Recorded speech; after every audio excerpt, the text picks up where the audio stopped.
Yo, quick question. Have you ever wondered what is a snail? Or maybe why is a snail? Even how is a snail? When? Where? No? Oh, well, I have. But first, when I say snail, I mean the common garden snail, or Helix aspersa, but also Corna aspersum. Yeah, it confused me too, but some papers use them as synonyms while others would use one or the other, and then another said that Corna aspersum was the replacement? I don't know. Anyway, let's start off with the question, what is a snail? Well, firstly, they are invertebrates and are part of a group of invertebrates called mollusks. That's right, mollusks. The group that includes these guys, clams, and these guys, octopi, also includes slugs and snails. I mean, is that not wild? I think that's wild. Snails also belong to the kingdom Animalia, the phylum Mollusca, class Gastropoda, order Stylomatophora, family also Stylomatophora, genus Helix, and species Aspersa. But if that doesn't make any sense to you, don't worry, it's just really specific sciencey classification. So, now that we've covered what are snails, we can move on to when are snails. Snails first started popping up back in 1774. 1774! That is so recent in the grand scheme of things. I mean, is it just me who thought that snails would be knocking about with dinosaurs? Yeah? Right then. Next, we ask, how are snails? So, how are you, Mr. Snail? Quite well, thank you. Perfect, except not, because we still don't know how snails grow from this to this. So how do snails grow to be, well, snails? But before we get into that, I should clear something up first. I've made an error in this video. Now, the very studious of you may have realised I said Mr. Snail, but snails don't actually have genders. They are hermaphrodites, which means they possess genitalia which isn't inherently male or female.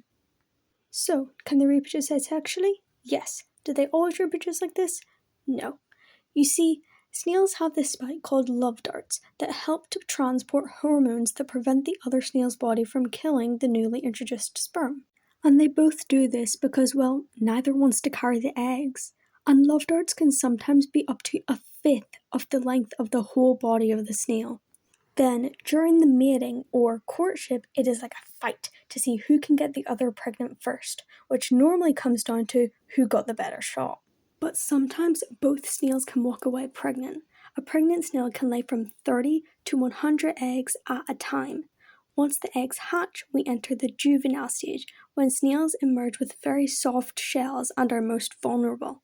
They can grow from 5 to 7 millimeters in diameter and can reach maturity within 2 to 3 years. After maturing, they can live up to 5 years in the wild, but in captivity that can extend to over 10 years. The older they get, the harder their shell gets, and it can grow to an average of 2 to 4 centimeters in diameter. Finally, we move on to where are snails? Well, they originated in the Mediterranean, but they have quickly migrated practically all over the globe due to human introduction. And they would have been found on plant or vegetable shipments. However, they are not found in Antarctica. Wait, I almost forgot. Who and why are snails? So, let's start off with why. So, why do snails have shells? Well, snail shells are made out of a substance called calcium carbonate, which also makes up limestone. They use these shells in order to protect and support their soft body inside, hide from predators whenever they feel threatened, and also to keep them nice and moist and act as a shield against drying out. Finally, for real this time, you get to see who are the snails. So, firstly, the tiny one here is Leo.